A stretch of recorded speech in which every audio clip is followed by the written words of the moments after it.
Everyone. I hope you are doing well. So today I wanted to make this quick little video on really what to be cautious of on your Kundalini Awakening journey.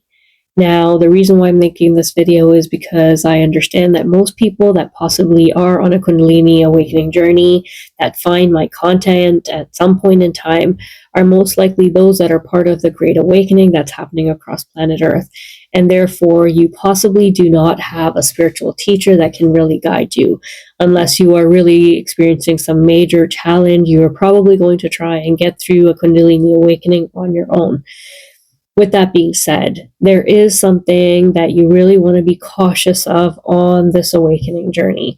And without a spiritual teacher, sometimes you can come across this, ability, not really knowing what to do with it.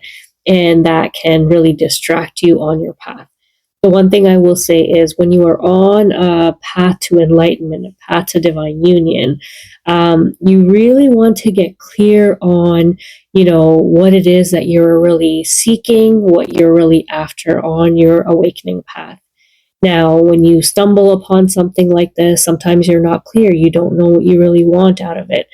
And therefore, when you experience certain obstacles in meditation on your awakening journey, you may, feel distracted, not know what to do, and that can really cause obstacles and hindrances for you. So with that being said, for example, if you are a twin flame watching this content, you will know that your kind of path is unity consciousness, divine union.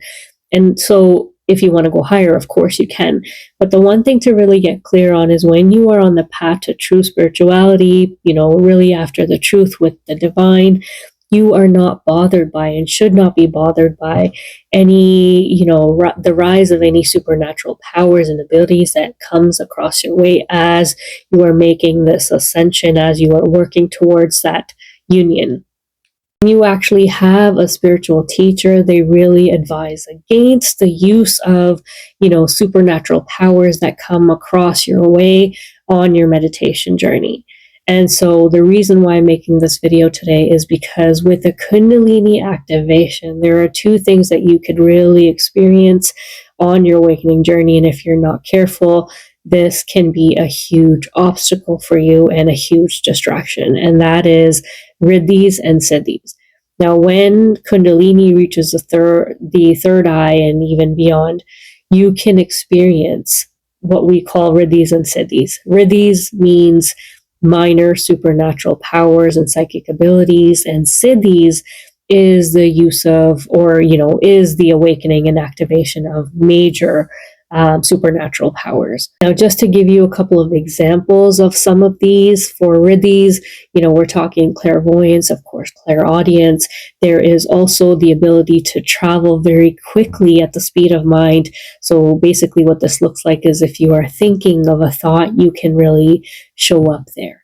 You can shapeshift. You can take on different, physical forms, almost like Mystique and X-Men. Yeah, kind of like that. So that is, these are just some. If you really want to go into detail, go ahead, you can research these on your own, but there are a lot. Now, true spiritual teachers will tell you that, when you're on a path to enlightenment, not to be worried about these. If they show up, just kind of ignore them, because these are just illusions of the mind to really keep you trapped from getting to that true place of enlightenment. With that being said, Siddhis is a little bit even more intense. Siddhis actually gives you the experience of levitating, which is, floating above the ground. You can even experience, being able to grow in size, becoming really tiny. You can actually have control over natural elements. And so all of these can show up for you when you are on your path to enlightenment. Now, once again, like I mentioned, if you are not careful, you are not aware of these, it is easy for you to really fall, victim to these sorts of magical powers that kind of show up on your path, and you could become distracted. With that being said, it's also important to know that, on your awakening journey, you work really hard to dissolve that ego. And if you become amused by these supernatural powers that might show up on your way, and also just to be clear, if I haven't mentioned this already, This doesn't show up for everybody. It just will depend how long your activation took. When you get to the third eye, you might not experience this. Some will, some may not, but it helps to know if you do experience it, what to really do with it. So if you are, on your path to enlightenment, really dissolving that ego, something like this, and if it really amuses you, can distract you into, being fascinated with these powers, the use of these powers. And then, like I said, you do become distracted from your goal to enlightenment. So just a word of caution, if you're on the Kundalini Awakening journey without a spiritual teacher, this is something to really make note of and make sure that you are very, very clear on your objective on your awakening journey. Thank you so much for listening. I really hope this was helpful. God bless.